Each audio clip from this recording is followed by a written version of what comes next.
Hello everyone, welcome to today's show. I am Arundhati Ashok. How is everyone doing today? So, hope everyone's having a great day so far. Something I heard recently that was quite interesting was about happiness and pleasure.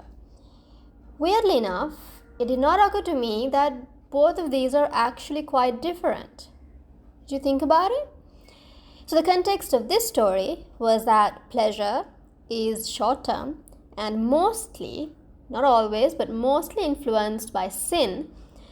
And they even mention things like, indulgences or negative emotions. Whereas happiness stems from purity, gratefulness, and calmness. I know it is a lot because I used to think happiness and pleasure were kind of the same thing. But when you think about it, what is long lasting? Is it pleasure or is it happiness? I'm sure you know it's happiness, right? So today we're talking about dealing with getting triggered in the world. So if we use an example in relation to that, how often do you think about constructing comebacks for conversations that made you feel less than, made you feel hurt? Maybe someone made you feel bad physically, mentally, whatever that may be, and you were not able to respond immediately. Later, we go home, we think about all the different comebacks that we would have said, and in some cases, we wait for the next encounter, right? So we can say something smart to that person in hopes, right, that we are going to make them regret what they did, and in hopes that we look like the best person, the most knowledgeable person, the best version, right? Have you experienced things like that? I'm sure you have. We all do, right? But if you try to deconstruct that situation, do you think the snappy comment will give you happiness or will it give you pleasure? And think about the energy you're wasting, right? You're wasting time thinking about the best comeback, you're playing in your mind the hurtful conversation over and over and getting stuck in a thought spiral in a situation that has actually ended. Do you think going through that hurtful situation over and over in your head is going to give you happiness or pleasure? You get a short-term pleasure because, you want to be the best or the smartest person, most knowledgeable person, right? Don't you think it not only takes away your time, but it also starts to bring out a dark side within you? It will also try to drown you and fill your mind with negative thoughts over and over. When you think of it like this, don't you think it's actually harming us much more in the long run than getting the opportunity for a smart comeback? You feel this is going to cause us happiness or anxiety, depression? Which one do you think? So when you think about it, it's the ego that wants to get even, right? That's where the pleasure or the sin comes in. But what we do not realize is that it takes away our happiness. Because just because someone else did something, just because someone else didn't know how to speak or act, we are losing our happiness again, right? Again, even though the situation has passed. So do you think that seems fair? So other than the hurtful situation, what we are doing is we are adding damage to our own self again, right? So let that sink in. What we are doing, even though the situation has passed, and yes, we did get hurt, right? But now what we are going to do is adding even more damage to ourselves. Let that sink in a little.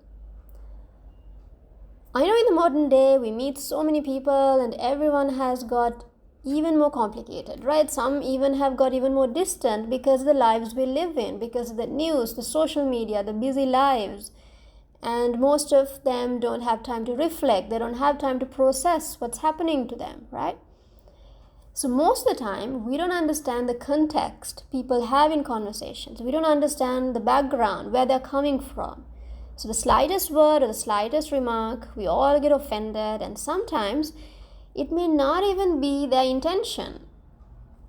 But we go home and think about the situation over and over in our head and damage our mental health, damage our physical health, right?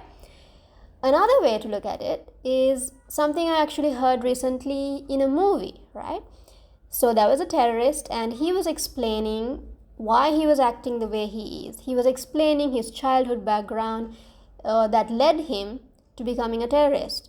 He spoke about the injustices that happened to his family.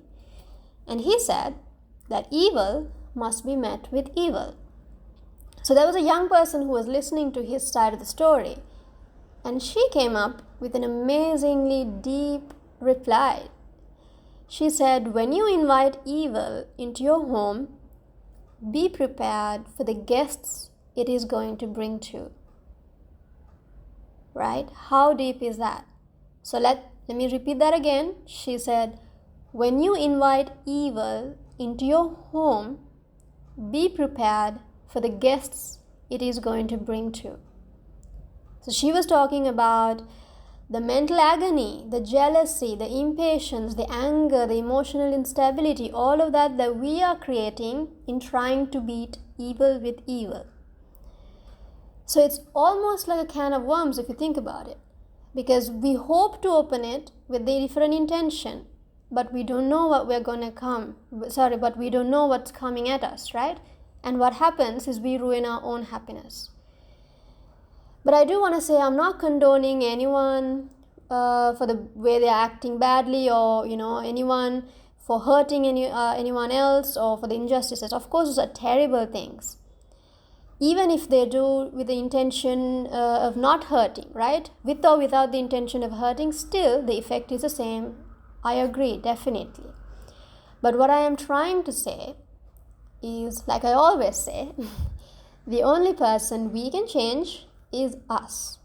That is the easiest task we can handle currently, right? Especially when we realize the effect we cause on ourselves with all these comeback plans, and that they are causing us much more harm than the actual hurtful conversation. And I'm all about creating a peaceful life with sustainable living. As you all know, yes, we should speak up for injustices, but we also should be having a better awareness of ourselves and our responses in relation to our overall well-being. We need to look at the bigger picture. So one of my suggestions is, when you go through a hurtful conversation, because we all know that's going to happen, one of the easiest things you can do is a little bit of journaling. So this is my go-to strategy to move forward, right? Other than prayer, of course, you all know that I'm a lot into praying. But other than that, if you're not into that spirituality, something you can do is journaling. But once you put the situation on paper, you will realize that you will kind of find a sense of calmness rather than the anxiety that comes when we try to keep thinking of methods of plotting and coming back. So here are the general prompts that you can use, right? So first of all, what exactly happened?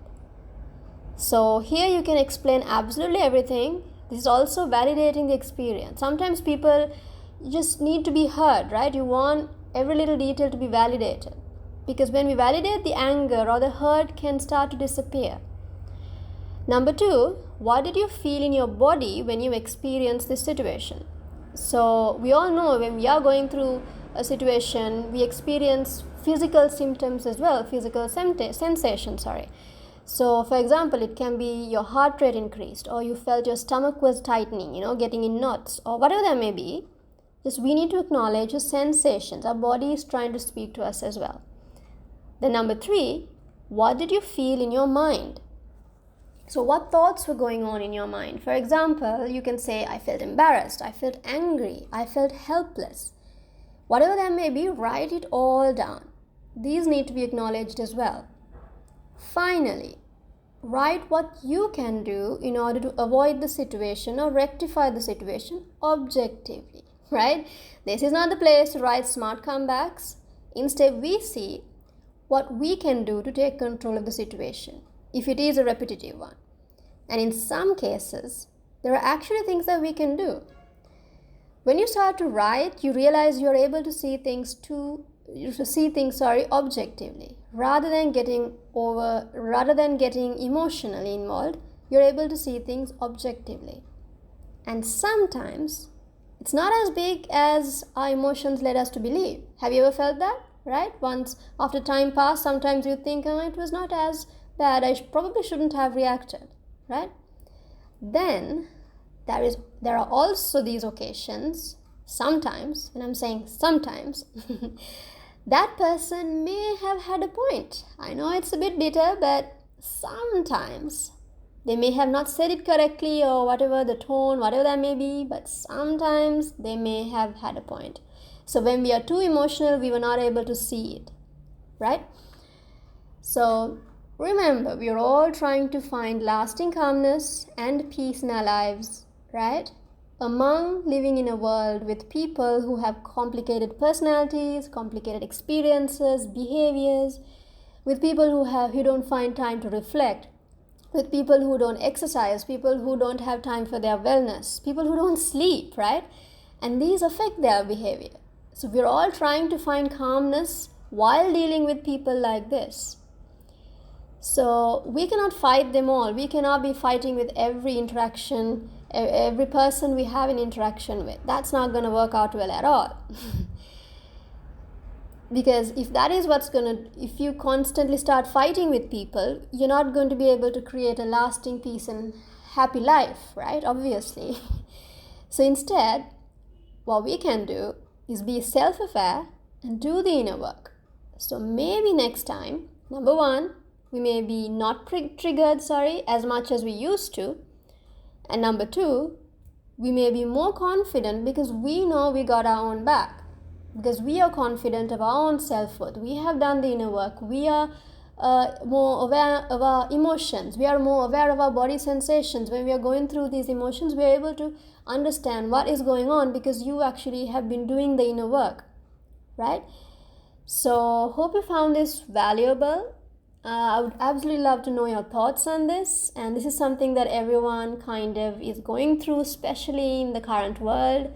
As I said before, everyone has become even more complicated, even more different, I think, because of their experiences and because we all don't have time to process.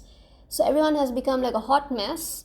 And when we interact with, people like that, things can become, difficult for us, right? I guess it goes both ways. Even, sometimes we have not slept well and we can be grumpy. We can say things. So you have to show grace as well. But what I'm trying to say from today's podcast is that, we do have to do our inner work and we definitely can find some sort of peace and lasting happiness. So let me know what you think and I will see you next week, ladies. Bye for now.